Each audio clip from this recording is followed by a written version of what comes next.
عائش بن انس بکری کہتے ہیں سیدنا علی، سیدنا عمار اور سیدنا مقداد رضی اللہ عنہ نے مزی کے بارے میں بات چیت کی۔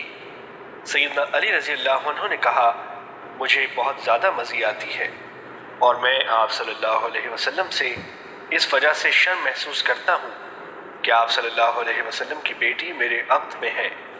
بس انہوں نے سیدنا عمار یا سیدنا مقداد رضی اللہ عنہ میں سے ایک کو کہا کہ وہ آپ صلی اللہ علیہ وسلم سے اس بارے میں سوال کرے۔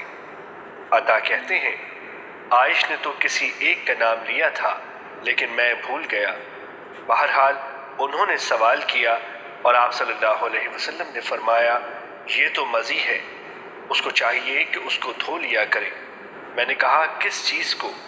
آپ صلی اللہ علیہ وسلم نے فرمایا اپنی شرمگاہ کو، اور اچھی طرح وضو کر لیا کرے اور اپنی شرمگاہ پر چھینٹے مارے یعنی دھویا جائے۔